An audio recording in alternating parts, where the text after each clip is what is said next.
नमस्कार तथा सुप्रभात।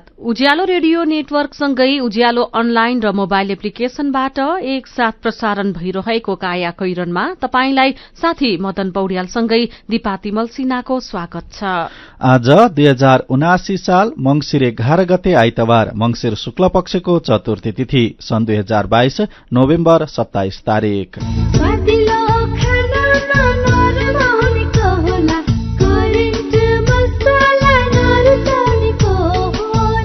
काया कैरनको साथमा करेन्ट मसला र करेन्ट चिया, स्वादको झट्का। काया कैरन शुरू गरौं मुख्य खबरका शीर्षकहरूबाट। अहिलेसम्म 154 वटा निर्वाचन क्षेत्रको अन्तिम नतिजा सार्वजनिक। अब 11 ठाउँको आउन बाँकी। इलाम 2 मा एमालेका सुभाष चन्द्र नेमाङ 114 मतको अन्तरले विजयी।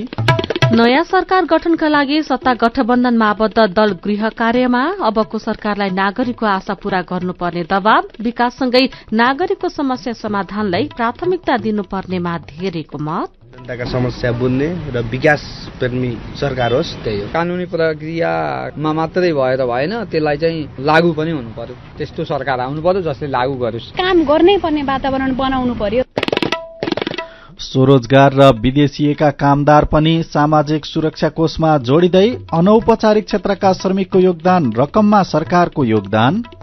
ताइवानमा भएको स्थानीय चुनावमा विपक्षी दल विजयी। पराजयपछि सत्ताधारी दलका प्रमुख नेत्री साईको राजीनामा।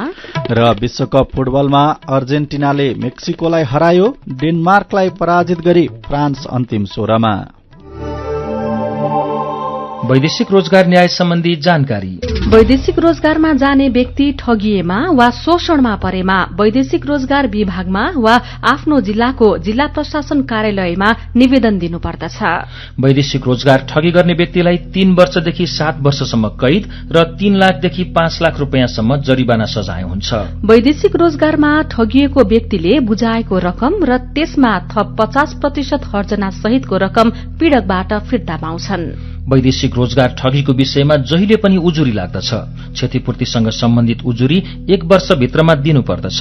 वैदेशिक रोजगारमा जाँदा लाग्ने खर्च, मेन पावरमा बुझाइ भरपाई लिएमा न्याय पाउन सजिलो हुन्छ। वैदेशिक रोजगारीको सिलसिलामा ठगिएमा वा उद्धार गर्नु परेमा वा बेचबिखनमा परेमा वा तलब नपाई कानूनी सल्लाह र निशुल्क कानूनी सहायता चाहिएमा पिपुल फोरमको फोन नम्बर 01 45 23 973 मा सम्पर्क गर्न सकिनेछ। आइरेक्सको सहयोगमा मानव अधिकारका लागि जनमञ्च, पिपुल फोरम काठमाडौँ, नेपाल। होइन हो दाजु भाउजू, खुसी हुँदै कस्तो नाचे। हामीलाई त तेरा भन्दा धेरै सुविधा मुक्तिनाथ आशीर्वाद बचत खाता खोलेर। होइन के छ र यसमा त्यस्तो खुसी भइरहे? सर्वाधिक ब्याज दर निशुल्क डेबिट कार्ड छ यसमा। मोबाइल ब्याङ्किङ अनि गजबको बिमा। खातामा बिमा हो नि, अब खुसीको छैन कुनै सीमा। बचत खातामा 1 करोड 1 लाखसम्मको बिमा हो। हजुर, अब मुक्तिनाथ आशीर्वाद बचत खातामा पाउनुहोस् 1 करोड 1 लाखसम्मको बिमा, साथै आकर्षक ब्याज दरसँगै निशुल्क भिजा डेबिट कार्ड, निशुल्क मोबाइल ब्याङ्किङ अनि 13 अन्य ब्याङ्किङ सुविधाहरूमा छुट। अब खुसीको छैन कुनै सीमा। बचत खातामा 1 करोड 1 लाखसम्मको बिमा। मुक्तिनाथ विकास ब्याङ्क, जनता ब्याङ्कमा होइन, ब्याङ्क जनतामा जानु पर्दछ। विदेशबाट आयामी गरेको पैसा सिधै तपाईको मोबाइलमा लिन मिल्छ। अहिलेको अवस्थामा बाहिर गएर पैसा निकाल्न त्यति सजिलो छैन। त्यसैले आफ्नो मोबाइल निकाल्नुहोस्, आइएमई पे डाउनलोड गर्नुहोस् अनि घर बसी बसी आफ्नो रकम प्राप्त गर्नुहोस्। विदेशबाट आइएमई गरेको रकम प्राप्त गर्न आफ्नो मोबाइल फोनमा आइएमई पे डाउनलोड गर्नुहोस्। अब आइएमई गरौँ, आइएमई पे मा प्राप्त गरौँ सजिलै। काया कैरनमा अब खबरको सिलसिला। प्रतिनिधि सभाका 165 निर्वाचन क्षेत्रमध्ये 154 वटाको नतिजा सार्वजनिक भएको छ। प्राप्त नतिजा अनुसार कांग्रेस 52, एमाले 40, माओवादी केन्द्र 17 र एकीकृत समाजवादी 10 ठाउँमा विजय भएका छन्। राष्ट्रिय स्वतन्त्र पार्टी र राप्रपाका उम्मेद्वार 7 ठाउँमा विजय भएका छन्। जनता समाजवादी पार्टी नेपाल जसपा 6 ठाउँमा विजय भएको छ। त्यसैगरी स्वतन्त्र उम्मेद्वारले 5 ठाउँमा चुनाव जितेका छन्। लोकतान्त्रिक समाजवादी पार्टी लोसपाले 4 ठाउँमा जितेको छ। नागरिक उन्मुक्ति पार्टीले तीन ठाउँमा चुनाव जितेको छ। जनमत पार्टी, राष्ट्रिय जनमोर्चा र नेपाल मजदुर किसान पार्टीले एक एक ठाउँमा जित हासिल गरेका छन्। अब 11 ठाउँको अन्तिम मत परिणाम आउन बाँकी छ। केही ठाउँमा मतगणनामा ढिलाइ हुँदा नतिजा आएको छैन भने केही ठाउँमा गणना शुरू हुन सकेको छैन। बाजुराममा हिजो पुनः मतदान भएकाले मतगणनामा ढिलाइ भएको हो। अहिलेसम्म दोलखा 1, स्याङ्जा 2, सुनसरी 1, 3 र 4, बाजुरा, इलाम 1, उदयपुर 1, महोत्तरी 1 र रामेछापको नतिजा आउन बाँकी रहेको छ। बाजुराको बुढीनन्दा गाउँपालिका 5 नन्देश्वरी मतदान केन्द्रमा मतदातालाई चौतर्फी पहरा दिएर हिजो पुनः मतदान भएको छ। कांग्रेस र एमाले कार्यकर्ताबीच झडप भएपछि मंसिर 4 गतेको मतदान त्यहाँ स्थगित भएको थियो। इलामको प्रतिनिधि सभा निर्वाचन क्षेत्र नम्बर 2 बाट नेकपा एमालेका उम्मेद्वार सुभाष चन्द्र नेमाङ विजयी हुनुभएको छ। एमालेका उपाध्यक्ष एवं पूर्व सभामुख नेमाङले 30,020 मतका साथ विजयी हुनुभएको हो। कांग्रेसका डम्बर बहादुर खड्कासँग उहाँको कड़ा प्रतिस्पर्धा रहेको थियो। खड्काले 29,906 मत प्राप्त गर्नुभएको छ।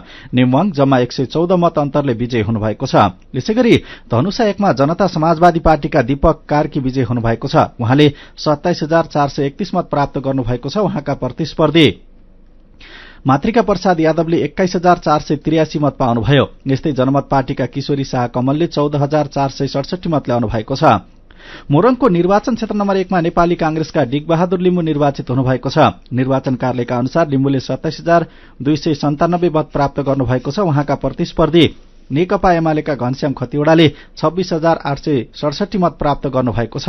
सर्लाही 2 मा लोकतान्त्रिक समाजवादी पार्टी नेपाल लोसपाका नेता राजेन्द्र महतोलाई पराजित गरी नेकपा माओवादी केन्द्रका नेता महेन्द्र राय यादव विजयी हुनुभएको छ। विजयी माओवादी केन्द्रका यादवले 23,529 र लोसपाका उम्मेद्वार महतोले 21,518 मत प्राप्त गर्नुभएको छ।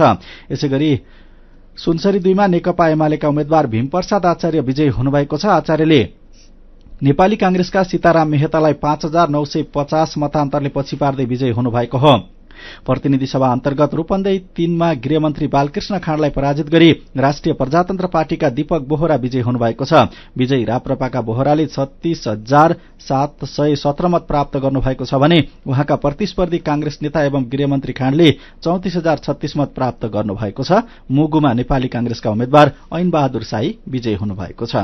रौतहट गौर चन्द्रनिगाहपुर सड़क खण्डको बमन नहरबाट झनै 7 किलोमिटर पश्चिम गएपछि राजपुर फर्दवाह गाउँ आउँछ। यो तत्कालीन नेपाली कांग्रेसका नेता शेख इन्द्रिसको राजनीतिक उर्वर भूमि हो। इद्रिसपछि उहाँका भतिजा पूर्व मन्त्री मोहम्मद अफ्ताब आलमले राजनीतिक विरासत सम्हाल्नु भएको थियो। हरेक राजनीतिमा देखिने आलम परिवारको दबदबा अब टुटेको छ। आलम परिवारको लामो पारिवारिक राजनीतिक विरासत तोड्दै स्वतन्त्र उम्मेद्वार किरण कुमार शाह रौतहट 2 बाट प्रतिनिधि सभा सदस्य निर्वाचित हुनु भएको छ। पहिलो संविधान सभा चुनावको अघिल्लो रात 2064 साल चैत 27 गते राति राजपुर 4 मा रहेको इन्द्रसकै गोठमा बम विस्फोट हुँदा घाइतेलाई जिउँदै चिम्नी भट्टामा हालेको आरोपमा अफ्ताबपुर पक्षका लागि नक्कु कारागारमा छन्। प्रतिनिधि सभाको यो चुनावमा सत्य र न्यायको जित हुने भन्दै आएको आलम परिवारले जेठो छोरा फिरदोस आलमलाई चुनावी मैदानमा अघि सारेको थियो। यसैबीच तेह्रथुमकी सीता गुरूङ प्रतिनिधि सभाको प्रत्यक्षतर्फ चुनाव जित्ने कांग्रेसकी एक्ली महिला हुनुभएको छ। 45 वर्षकी गुरूङ एमालेका अध्यक्ष विजय सुब्बालाई 1079 मतले पछाडि पार्दै विजय हुनुभएको छ। पराजित सुब्बा एमाले केन्द्रीय निर्वाचन आयोगका अध्यक्ष हुनुहुन्छ। प्रतिनिधि सभातर्फको परिणाम अन्तिम चरणतिर पुग्दा अघिल्लो चुनावको समग्र शक्ति सन्तुलनमा उथलपुथल देखिएको छ। कांग्रेस एमाले र माओवादी क्रमशः पहिलो, दोस्रो र तेस्रो दल हुने निश्चित छ। तर प्रदेशगत रूपमा ठूला दलका लागि मत परिणाम सन्तोषजनक छैन। यससँगै संघीय संसदको प्रादेशिक शक्ति सन्तुलनमा पनि व्यापक हेरफेर भएको छ। चौथो शक्तिका रूपमा उल्लेख्य सीटसहित रवि लामिछाने नेतृत्वको राष्ट्रिय स्वतन्त्र पार्टीको उदय भएको छ। पहिलो दलका रूपमा कांग्रेसले बागमती र गण्डकीबाट प्रतिनिधि सभामा सशक्त उपस्थिति जनाउँदा स्वतन्त्र पार्टीले दोस्रो दल एमालेको भन्दा बढ़ी सीट जितेर बागमतीबाट कांग्रेसपछि जबरजस्त उपस्थिति जनाएको छ। यसैगरी एमाले लुम्बिनी र प्रदेश 1 मा साख जोगाउँदै मधेस प्रदेशबाट सीट संख्यामा फड्को मारेको छ। तर कर्णालीमा शून्यमा झरेको छ। सुदूरपश्चिममा अघिल्लो पटक 11 सीट रहेको एमाले अहिले 2 सीटमा खुम्चिएको छ। बाजुराको नतिजा आउन बाँकी छ। एमाले क्षति बेहोरेका धेरैजसो सीट जित्दै कांग्रेस पहिलो दल बनेको छ। तेस्रो दल माओवादी सुदूरपश्चिम र बागमतीभित्र उपत्यकामा 15 सीटमा शून्यको अवस्थामा पुगेको छ। यस्तै मधेस, लुम्बिनी र प्रदेश 1 मा पनि माओवादीले अघिल्लो चुनावको तुलनामा सीट गुमाएर क्षति बेहोरेको छ। काया कैरनमा रिपोर्टसँगै खबरहरू बाँकी नै छन्, सुन्दै गर्नुहोला। होइन, के भएछ यहाँ? के को हल्ला खल्ला हो? के हुनु नि, हाम्रो टोलमा यौनकर्मी बस्दा रहेछन्। उनीहरूका कारण टोलकै बदनामी भइरहेको छ, त्यसैले टोलबाट निकाल्ने कुरा चल्दैछ। बदनामी भयो भनेर कहाँ हुन्छ? मान्छेलाई बासै नदिने कुरा त गलत हो नि।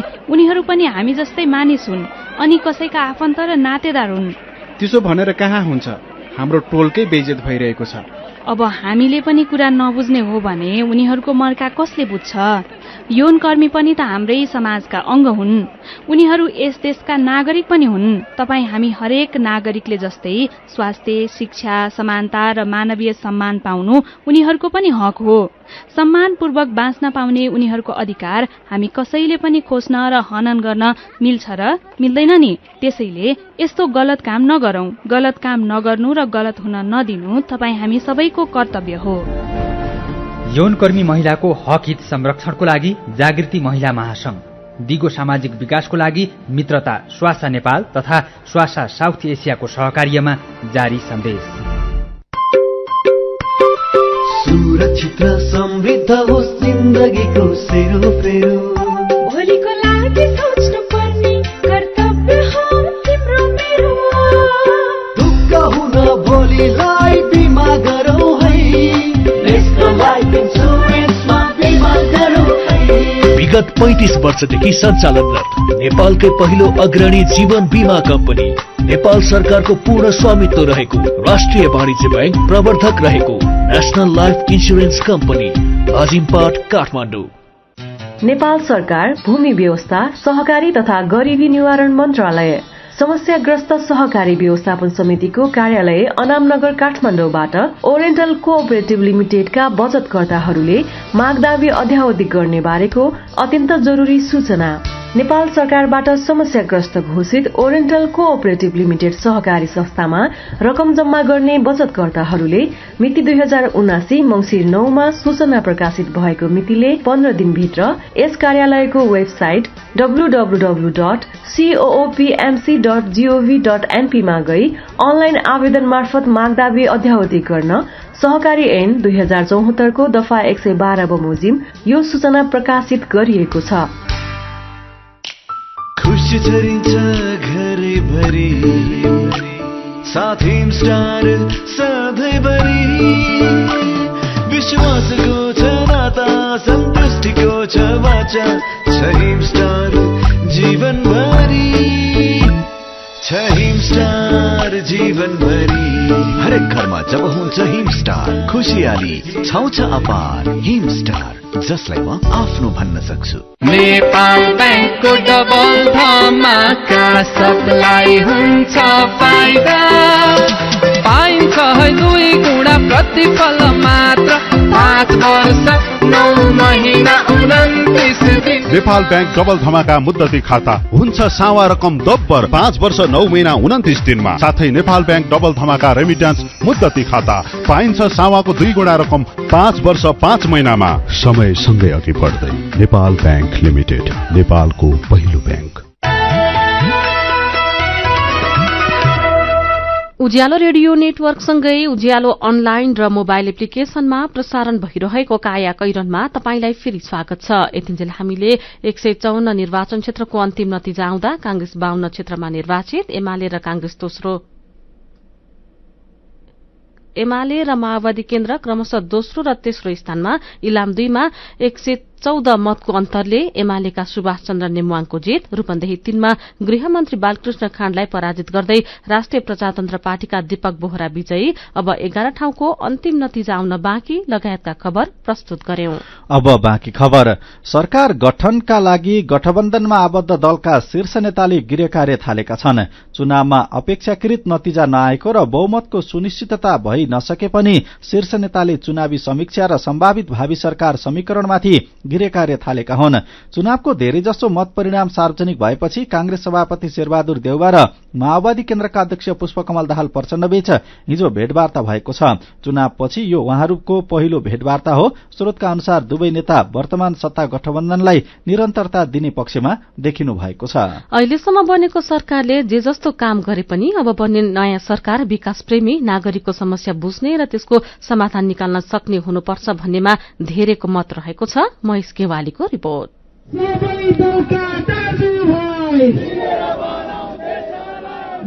प्रतिनिधि सभा र प्रदेश सभा सदस्य चुनावपछि अहिले देशभरि हर्षोल्लासको माहौल छ। ठाउँ ठाउँमा विजयी भएका उम्मेद्वार र उनका समर्थक विजय उत्सव मनाउँदैछन्।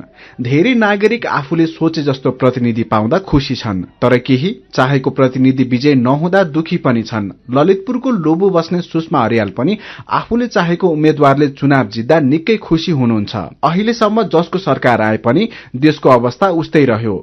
ठूला ठूला कुरा र नीति नियम बने पनि कार्यान्वयनको पक्ष भने सधैँ फितलो हुन्छ। त्यसैले जाने बुझेको मान्छे मिलेरै अबको नयाँ सरकार बन्नुपर्छ भन्ने उहाँको विचार छ। प्रतिनिधि भनिसकेपछि बच्चादेखि वृद्धसम्मकै प्रतिनिधि नै हो हैन। त्यही भएर जानेको गरेको मान्छेहरु चाहिँ त्यहाँ चाहिन्छ। एकदम आइडियलिस्टिक कुरा मात्र गरेर हुँदैन। थाहा भएको मान्छे, इम्प्लिमेन्ट गरिसकेको मान्छे, आफूलाई प्रुभ गरिसकेको मान्छे हैन, त्यसले चाहिँ कस्तो इम्प्याक्ट पारेको छ हैन। त्यसले राम्रो इम्प्याक्ट पारेकै छैन भने त उ अनुभवी भएर पनि उ फेल हो भने त काम लाग्दैन नि त। जुनसुकै मान्छे गइसकेपछि पनि काम गर्नै पर्ने वातावरण बनाउनु पर्यो हैन। चुनावको बेला नेता, कार्यकर्ता र उम्मेद्वारका कुरा सुन्दा देशमा विकासको मूल नै फुट्ने हो कि जस्तो लाग्छ। तर चुनाव जितेपछि नागरिकको मर्म र दुःख सबै बिर्सिन्छन्। पटक पटक चुनाव जितेकाहरू 5 वर्षमा एकचोटि मात्रै गाउँ फर्किन्छन्।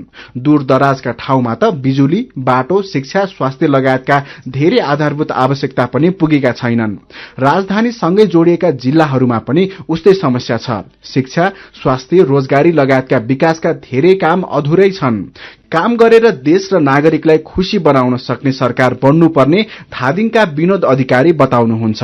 जनताको मर्म बुझ्ने, जनताको माया बुझ्ने र देशलाई कसरी समृद्धिको तर्फ धकेल्ने, देशलाई सबै चिजहरूमा चाहिँ एउटा जनताले चाहिँ खुशी उत्पन्न होस्। जनताको मनमा चाहिँ हाम्रो स्वास्थ्यको हकमा, शिक्षाको हकमा, विकास निर्माणको हकमा र जति पनि हामीले दैनिक जीवनमा हामीलाई चाहिने चिजहरूमा चाहिँ हाम्रो लागि चाहिँ काम गर्न सक्ने सरकार बनोस् भन्ने चाहिँ म चाहन्छु। पहिले निर्वाचित भएका मध्ये केही जनप्रतिनिधिले निष्पक्ष र पारदर्शी ढंगले काम नगरेको धेरै मतदाताको गुनासो छ।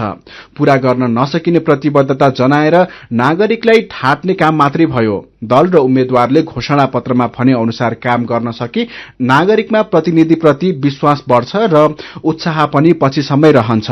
बागलुङ जैमिनी नगरपालिकाका जीवन पौडेल। जुन निर्वाचनको बेला जनप्रतिनिधिले जनता सामु गएर गरेका बाचाहरू पूरा गर्ने, जनताका समस्या बुझ्ने र विकास प्रेमी सरकार होस्, त्यही हो। स्थायी सरकार हुनुपर्छ। अब पनि स्थायी सरकार बनेन भने प्रतिक्रियावादी शक्तिहरू हाबी हुन सक्छन्। अबको सरकारले देशमा सुख र समृद्धि ल्याउन सक्ने हुनुपर्छ। नागरिकको समस्या बुझेर दुःख कष्ट र हैरानी अन्त्य गर्ने सरकार बन्नुपर्छ। देशमा आवश्यकता अनुसारको नीति नियम बनाउने र त्यसको कार्यान्वयन गर्न सक्ने खालको सरकार बन्नुपर्छ भन्नुहुन्छ काठमाडौँका केदार घिमिरे। अहिलेसम्म जे बन्यो त्यो भयो। अब बन्ने कानून कडा हुनु पर्यो र अब बनेका कानूनहरू चाहिँ सही हुनु पर्यो र लागू हुनु पर्यो। कानूनी प्रक्रियामा मात्रै भएर भएन, त्यसलाई चाहिँ लागू पनि हुनु पर्यो। त्यस्तो सरकार आउनु पर्यो जसले लागू गरोस्। नर्वेजियन राजदूतावास तथा संयुक्त राष्ट्रसंघीय विकास कार्यक्रम यूएनडीपीले नेपालमा सांसदलाई थप बलियो बनाउने विषयको 50 लाख रुपैयाँ बराबरको परियोजना सम्बन्धी सम्झौतामा शुक्रबार हस्ताक्षर गरेका छन्। संघीयता र संविधान कार्यान्वयनका लागि सांसदहरूको क्षमता अभिवृद्धिका लागि यूएनडीपीले दिएको सहयोगको यो दोस्रो चरण हो। संघीय सचिवालयका सचिव ध्रुव प्रसाद घिमिरेको उपस्थितिमा नेपालका लागि नर्वेली राजदूत टोरुन दुद्रदल र संयुक्त राष्ट्रसंघीय आवासीय प्रतिनिधि एइसान मेडागाङ्गोला लाबेले सम्झौतामा हस्ताक्षर गरेको राष्ट्रसंघीय कार्यालयले जनाएको छ। पूर्व परराष्ट्र सचिव मधुरमण आचार्यले आन्तरिक विषयमा बाह्य निकायबीच सम्झौता भएको र परराष्ट्र मन्त्रालय सहभागी नभएको टिप्पणी गर्नुभएको छ। संसद नभएका बेला संसदका लागि 50 लाख डलरको परियोजना सम्झौता भएको र नर्वे र यूएनडीपीको सम्झौतामा परराष्ट्र मन्त्रालय बेखबर रहेको खबर नयाँ पत्रिका दैनिकले छापेको छ। काया कैरनमा मेरो पनि भन्नु छ र कार्टुनसँगै खबरको सिलसिला बाँकी नै छ, सुन्दै गर्नुहोला। सबै शाखा सन्तान धन धान्यले भरिपूर्ण बचत गर्न सधैँ लागोस् मन ग्लोबल आइएमपी धनवृष्टि मुद्दती योजना न त जादु न हो सपना हुन्छ 2 वर्षमा 3 गुणा हजुर ग्लोबल आयामी धनवृष्टि मुद्दती योजना निरन्तर बचत गर्ने बानीलाई प्रोत्साहन गर्दै प्रारम्भिक रकमको 10% त्रैमासिक रूपमा अन्तिम त्रैमास बाहेक जम्मा गर्दा प्रारम्भिक रकमको 2 गुणा 2 वर्षमै प्राप्त गर्न सकिने ग्लोबल आयामी ब्याङ्क सबैका लागि ब्याङ्क। गाउँको उत्पादन शहरमा, रैथाने खाना घर घरमा। पञ्चगुणीय तत्त्वले भरिपूर्ण रैथाने कृषि खाद्य वस्तु तथा सामग्रीहरू कृषकहरूबाट संकलन तथा प्रशोधन गरी काठमाडौँ उपत्यका भरि सहज रूपमा होम डेलिभरी भइरहेको कुरा सहर्ष जानकारी गराउँदछौं। सम्पर्क तथा जानकारीका लागि रैथाने एग्री प्रोडक्ट्स नेपाल प्राली चप्पल कारखाना Maharajganj Kathmandu. Phone number 01 40 15 658 40 15 662। Mobile number 98 434 21 743 र 98 550 45 242। रैथानेलाई तपाईले मोबाइल एपको लागि RAITHAANE रैथाने टाइप गरेर वा वेबसाइट www.raithanenepal.com मा गएर पनि भेट्न सक्नुहुनेछ। माहेका मसला दरबार फड्को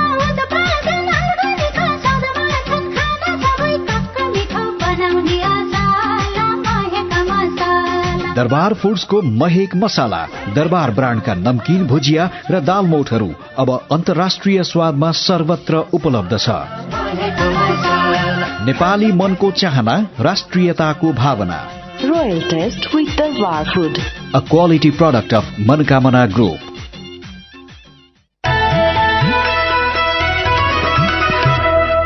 उज्यालो रेडियो नेटवर्क मार्फत देशभरिका विभिन्न एफएम स्टेशन तथा उज्यालो अनलाइन र मोबाइल एप्लिकेशनमा प्रसारण भइरहेको काया कैरनमा तपाईंलाई फेरि स्वागत छ। अब बाँकी खबर। अनौपचारिक क्षेत्र, स्वरोजगार र वैदेशिक रोजगारीमा रहेका नेपाली कामदारलाई पनि सरकारले सामाजिक सुरक्षा कोषमा जोड्ने भएको छ। कोषले आज आफ्नो स्थापना दिवसका अवसरमा यी कार्यक्रमको घोषणा गर्दैछ। कोषले आज 3वटै कार्यक्रमको घोषणा गर्ने आन्तरिक तयारी गरेको छ। अहिलेसम्म निजी क्षेत्रमा कार्यरत श्रमिक मात्रै कोषमा आबद्ध भएका छन्, तर आजदेखि अनौपचारिक क्षेत्रमा कार्यरत श्रमिक, रोजगार श्रमिक र वैदेशिक रोजगारीमा रहेका श्रमिक समेत कोषमा आबद्ध हुनेछन्। यसका लागि कोषले कार्यविधि तयार पारिसकेको छ। कार्यविधिलाई श्रम मन्त्रालयको मन्त्री स्तरीय बैठकले पारित गर्नेछ। स्वरोजगारका लागि सरकारले औद्योगिक क्षेत्रका श्रमिकका लागि निर्धारण गरेको न्यूनतम आधारभूत पारिश्रमिक अहिलेका लागि 9,385 को 31% रकम योगदान गर्नुपर्ने हुन्छ।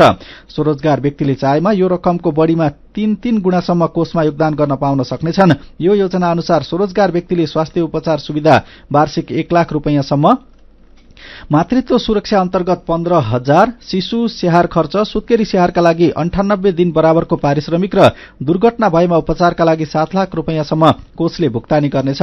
स्वरोजगारले पनि अनौपचारिक क्षेत्रका श्रमिक सरह अन्य सुविधा पाउने कोषले जनाएको छ। कोषका अनुसार वैदेशिक रोजगारीमा गएका कामदारलाई सामाजिक सुरक्षा कोषमा आबद्ध गराउन बनेको कार्यविधि अनुसार कामदारले न्यूनतम 700 देखि 2,000 रुपैयाँसम्म मासिक योगदान गर्नुपर्नेछ। कामदारले स्वैच्छिक रूपमा दुवै विकल्प मध्ये एउटा रोज्न पाउनेछन्। योगदान रकम कामदारले मासिक रूपमा पनि भुक्तानी गर्न सक्नेछन् भने एकमुष्ट पनि भुक्तानी गर्न सक्नेछन्। अनौपचारिक क्षेत्रका श्रमिकको योगदानमा सरकारले अनुदान समेत दिने भएको छ। यस्ता श्रमिकले कोषमा सरकारले औद्योगिक क्षेत्रका श्रमिकका लागि तोकेको न्यूनतम आधारभूत पारिश्रमिकको 20.37% रकम योगदान गर्नुपर्ने हुन्छ। यो रकम मध्ये निश्चित प्रतिशत सरकारको अनुदान रहने कोषले जनाएको छ, तर अनुदान कति रहने भन्ने विषय भने टुङ्गो लागिसकेको छैन। योगदानमा आधारित सामाजिक सुरक्षा कार्यक्रम लागू भएको 5 वर्षमा 5% श्रमिक मात्रै दायरामा आएका छन्। सरकारले रोजगारदाता प्रतिष्ठानलाई सामाजिक सुरक्षामा आउन कडाई नगर्नुका साथै अनौपचारिक क्षेत्रलाई कानूनी रूपमा नसमेट्दा 95% श्रमिक अझै कार्यक्रमबाट बाहिरै रहेका छन्। मेरो पनि भन्नु छ। प्रतिनिधि सभा र प्रदेश सभा चुनाव 2079 को मत परिणामबारे तपाईले नै सामाजिक सञ्जालमा व्यक्त गर्नुभएका विचार र प्रतिक्रियालाई आजको मेरो पनि भन्नु छमा समेटेका छौं। राजेन्द्र केसी लेख्नुहुन्छ, आज तपाईं जुन मानिस आफ्नो पार्टीबाट जितेको भनेर खुशी मनाउँदै हुनुहुन्छ त्यो मानिस भोलि स्वार्थ नमिलेर अर्कै पार्टीतिर पनि लाग्न सक्छ। अनि जसलाई गाली गर्दै हुनुहुन्छ ऊ भोलि तपाईकै पार्टीमा पनि आएको हुन सक्छ। अनि संसदमा चल्ने खेल त धेरैजसो सामान्य व्यक्तिलाई थाहै हुन्न। त्यसैले चुनावलाई चुनावमै सीमित राखेर आफ्नो पूर्ववत दैनिकीमा फर्कौं, आफ्नो सामाजिक सद्भाव बिग्रन नदिउँ। असीम राई लेख्नुहुन्छ, मुख्य राजनीतिक दलहरू कमजोर हुनु भनेको देशमा अस्थिरता बढ्नु हो। एउटै पार्टीसँग झण्डै 2/3 शक्ति हुँदा त संसद पूर्णकाल चल्न हम्मे भयो। सरकार बनाउने किचलोले मध्यावधि चुनाव हुने अवस्था नआओस्।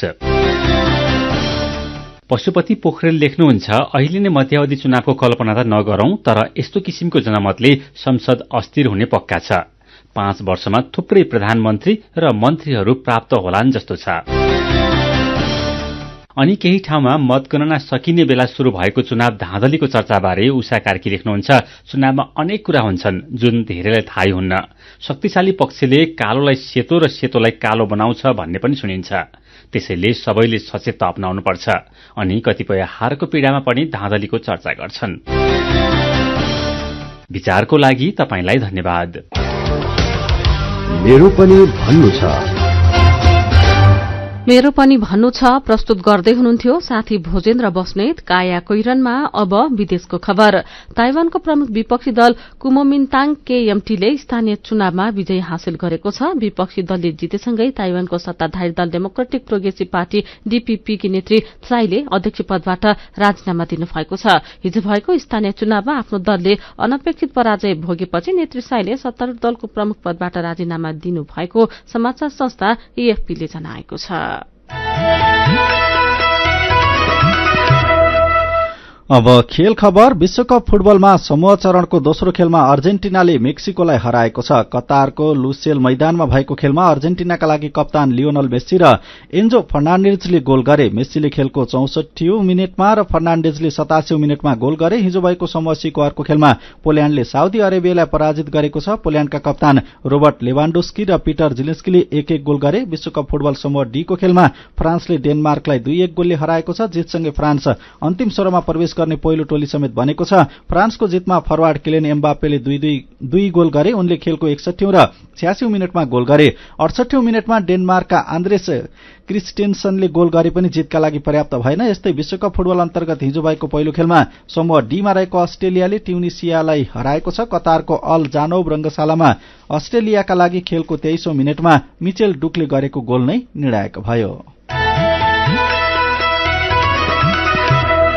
अब केही खबर संक्षेपमा। प्रतिनिधि सभा सदस्य चुनावको अन्तिम नतिजा आइ नसक्दै संघीय संसद सचिवालयले नयाँ दलका लागि कोठा कसरी व्यवस्थापन गर्ने भन्ने पिरलो थपिएको छ। राष्ट्रिय स्वतन्त्र पार्टी, जनमत पार्टी, नागरिक उन्मुक्ति पार्टी यसपालि संसदमा पहिलो पटक प्रवेश गर्दैछन्। बीबीभीए फाउन्डेशनले हिउँ चितुवा संरक्षणमा 12वटा देशलाई साथ सहयोग दिइरहेको इन्टरनेशनल सोलो लियोपार्ड ट्रस्ट एसएलटीलाई अन्तर्राष्ट्रिय जैविक विविधता संरक्षण पुरस्कार प्रदान गरेको छ। स्पेनको राजधानीमा फाउन्डेशनको मुख्यालयमा यसै हप्ता आयोजित समारोहमा पुरस्कार दिइएको हो।